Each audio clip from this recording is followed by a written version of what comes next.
Eu não podia falar do livro de Gênesis, né, e entrar na criação da consciência sem discutir a temática simbólica da Dona Cobra. Quem gosta de cobra? Fala, né? Gente, é tão interessante pensar nessa questão da formação da consciência e até o que Jung escreveu em outro livro, Resposta a Jó, ou mesmo no Aion, né, duas obras, Resposta a Jó, né, das obras completas, e tem o Aion também, que é essa questão não só da estruturação do processo de individuação, mas esse embate do bem com o mal. Né? Por que nós temos tanto essa questão de qualificar as coisas nesse sentido?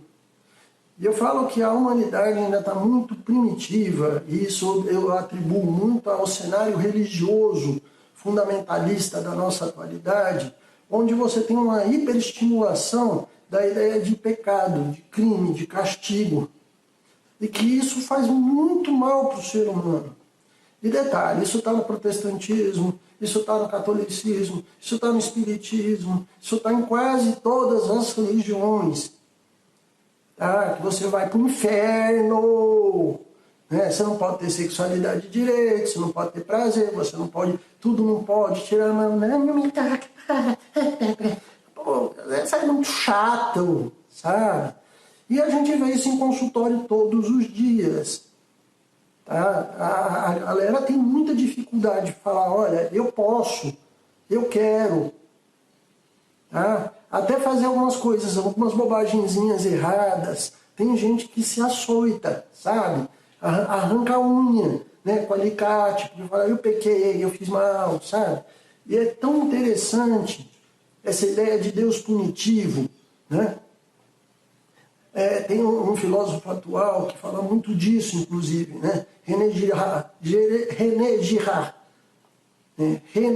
Girard, que fala dessa questão, inclusive, do divino como experiência dolorosa, né? O sacrifício, né? A filosofia do sacrifício. Porque para nós, inclusive, a ideia de paraíso vem muito nisso. Tá? Você só vai chegar no paraíso se você se mutilar. Você só vai chegar no prazer se você se culpar, se você se punir. É como se você precisasse, para ter tesão, beliscar o dedo com alicate. Né? Para quem gosta é maravilhoso. Só que isso faz um cenário muito destrutivo na vida do ser humano. Que é aí onde nós temos o ser humano preconceituoso, medroso, que foge de si, que foge da consciência, que não quer pensar, porque se ele pensar, ele vai ter que assumir, né, um posicionamento perante a vida. E o ser humano atual, ele está acomodado, ele não quer fazer isso. Ele prefere ficar nessa ideia, né, da infância do paraíso perdido do que ter que encarar a própria individuação. Só que isso custa muito caro. Né? E é tão interessante. Eu vou pegar um exemplo simples. A temática de sexualidade. O tanto que as pessoas hoje são travadas com isso. Nessa ideia de não posso, é pecado, não vou, não deve, não quero, sabe? Tanto é que a sexualidade em 2020, ano que a gente está gravando esse vídeo aqui, ela é tabu. Ela é tabu. Eu tenho visto discussões governamentais horrorosas querendo retirar, inclusive da educação, a educação sexual. O que é criminoso. Até porque desses 13 milhões de jovens que hoje estão em casa, metade são moças que engravidaram precocemente e não conseguiram nem estudar nem trabalhar. Esse é o custo da nossa atualidade do fundamentalismo religioso, que quer falar de uma pureza que não existe. Isso é mito, isso é lenda. Mais do que nunca na sociedade, a gente tem que ter uma educação sexual precoce, para evitar que isso continue acontecendo, para que as pessoas possam fazer, né, planejamento familiar. Outra questão gritante que está na sociedade é o aumento vertiginoso das DSTs. A gente está com uma epidemia de sífilis aí na sociedade. Epidemia. Tá? E aí? Porque o pessoal não sabe ter prazer responsável. Não aprendeu a se cuidar, não aprendeu a gerenciar o próprio corpo. Nada contra, quer transar, transa, quer fazer suruba, tem que saber fazer. responsável, conhecendo o seu corpo, conhecendo os limites, conhecendo o parceiro, né? Tendo um relacionamento mais sadio. E é isso que não está tendo. Aí a gente vê uma explosão de casos de AIDS, uma explosão de casos de sífilis. A sífilis estava praticamente erradicada. Por que ela voltou agora, 2018, para cá com força total? Porque as pessoas perderam essa capacidade de consciência de, inclusive, respeitar os limites do corpo. Por quê? A criação, quando você joga tabus de um jeito muito forte, você gerou a cisão arquetípica. Resultado, você tirou a possibilidade, dentro do fundamentalismo, da pessoa viver aquilo de uma forma sadia. Você poda demais quando a pessoa quer se soltar, que ela cria uma certa coragem, toma um pileque aí, sai com os amigos, toma um porre, em vez dela fazer a coisa do jeito certo, ela foi tão reprimida que quando sai, desembesta de uma vez. E aí a coisa acaba desandando na vida da pessoa, que é o pêndulo da existência, né? Foucault fala muito dessas forças pendulares, né? E aí você sai de um extremo e você cai no outro. Você sai de uma tirania, rigidez fundamentalista e cai na libertinagem. E aí isso também não é legal. Porque os extremos são muito doentios, são muito patológicos, né? E a questão da consciência, da nossa cobrinha, ela entra muito nisso. Tá? Porque você tem que encarar e perceber que essa força também, que não é legal, que tenta, que apronta, faz parte, inclusive, do teu processo de desenvolvimento de uma consciência, inclusive, espiritual. Jung teve uma sabedoria tremenda ao colocar, né, que o ser humano, o próprio desenvolvimento da consciência, ele ocorre no embate com a sombra. Quando você pega teus defeitos, e a sombra não é só defeito, né? É tudo aquilo que você tem na personalidade, mas você não reconhece. Tá? É um nó cego, né? É aquela coisa que está norteada pelos teus complexos e que a eles, né, a energia psíquica constela muita coisa ruim dentro da nossa personalidade. Então tem gente que inclusive tem virtudes que são sombrias, tá? Por exemplo, esses jovens hoje aí que eu falei, né, dos 13 milhões, para eles o trabalho é sombrio, o esforço é sombrio. E, aliás, eu não tenho medo de falar que na nossa civilização o amor é sombrio. As pessoas morrem de medo de amar, de se entregar, deitar no colo da pessoa que você ama, falar, vem cá, me dá um trato gostoso, vamos. Tá? As pessoas têm medo. Que, na verdade, elas querem ter poder sobre as coisas. Só que nisso ela acaba se traindo. E aí onde eu falo que a ideia da cobra, do paraíso, ela te joga nessa seara de ter que perceber o que é o mal dentro de você. Para você aprender a utilizá-lo na hora certa. E não ser escravo dele. Né? Lidar com os seus instintos, lidar com as suas forças, que às vezes você tem até como virtude, mas que você não reconhece, que você não quer ver. E o trabalho da psicoterapia, principalmente o trazido pela psicologia junguiana, volta lá para trás para o nosso primeiro momento desse trabalho que a gente faz da criação da consciência, ele é essa busca o tempo todo, né? De uma percepção, inclusive, de uma totalidade psíquica. Em várias igrejas, em várias religiões que falam muito desse trabalho, né, de desenvolvimento, de percepção, desenvolvimento do bem, ação solidária, mas, sobretudo, né, eu vou pegar um termo emprestado do Espiritismo, né, a reforma íntima, tá?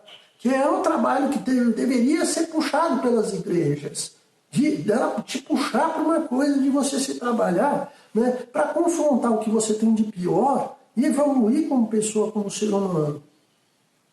Tá? E que, na verdade, a gente vê que isso foi muito bem fundamentado dentro do protestantismo também. O catolicismo tinha uma linha, né, principalmente com Santo Agostinho, que já falava disso. Né?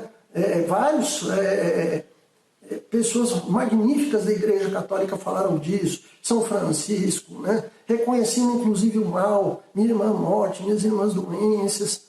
Tá? Você vê que não é uma coisa nova, né, do século retrasado. Isso já vem sendo dito em toda a história da humanidade. Os hindus já falavam disso, né? A força de Shiva. Né? Então, todas as religiões, de uma certa forma, tocam nisso. Mas a psicologia, principalmente a analítica, né, a psicologia junguiana, ela entra nessa discussão, inclusive abrindo o cenário dos estudos de ciências da religião.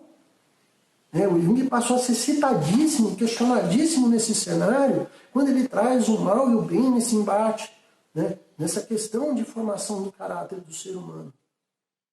Bom, eu sempre vou bater na tecla que o trabalho analítico, o trabalho da psicologia junguiana, e a gente ensina isso no nosso curso, na pós-graduação de psicologia analítica, imaginária e prática clínica, no curso de formação em saúde mental, no nosso curso de psicologia clínica. Na verdade, eu repasso isso para todo mundo que quer ser terapeuta. O trabalho é de construção de consciência para a pessoa poder ter individualidade, para ela poder ter de verdade identidade, né? A prática clínica só existe com o desenvolvimento e amadurecimento da personalidade, né? Então, não só no trabalho, como eu citei anteriormente, das religiões, e nós assumimos em parte esse trabalho, né, de ajudar o ser humano a ter percepção das coisas, do seu adoecimento, dos seus traumas, das coisas que ele tem como dificuldade, os rompimentos de socialização e principalmente o seu caminho de individuação, do crescimento do seu espírito, do crescimento da sua alma, da sua vida, da sua existência.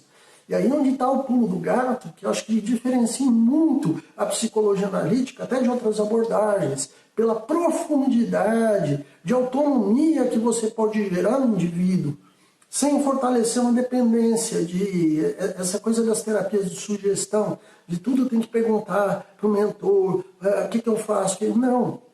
Nós vamos trabalhar no caminho do oposto, de ajudar a pessoa a se reconhecer, de ela ter essa percepção, inclusive, do que ela tem trabalhando.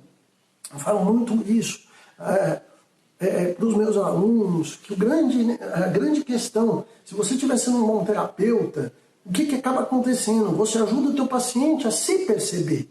Não é você perceber por ele.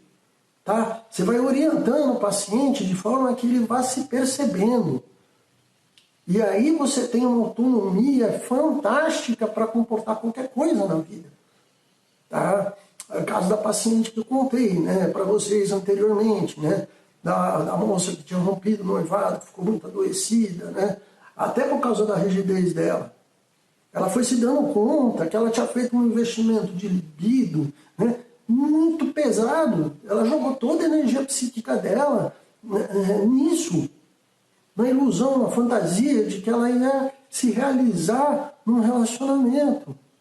Só que com isso, ela largou profissão, largou desenvolvimento pessoal, largou amizades, né, largou convívio sadio com membros da própria família.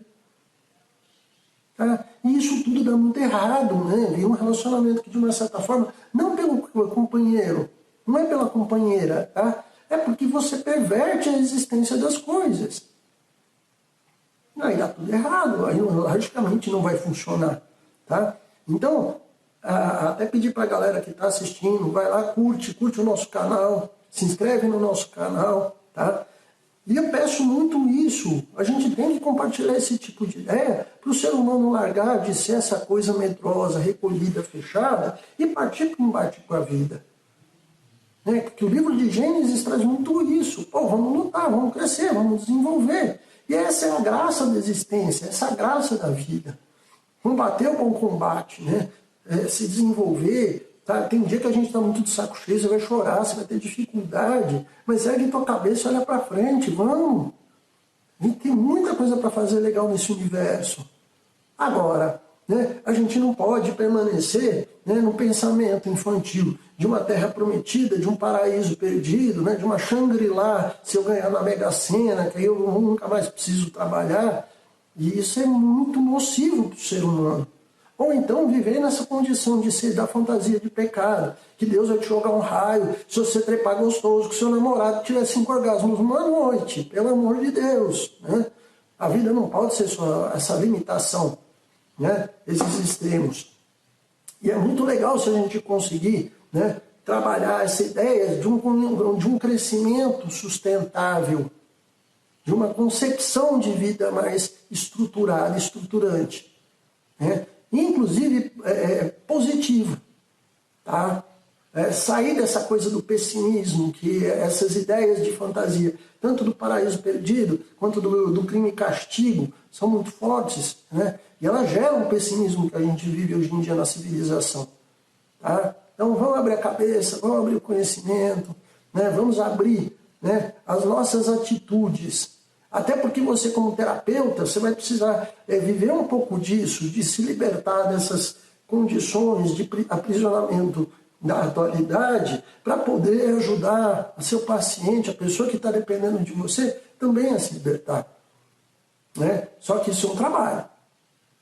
Isso exige coragem, isso exige atitude, sair da zona de conforto, larga o sofazinho, né? Que a bunda no sofá o dia inteiro gera estria. Já pensou nisso? Tá? E agir. Vamos agir, tem muita coisa legal. E esse é o trabalho do desenvolvimento da consciência. Obrigado a todos. Até a próxima.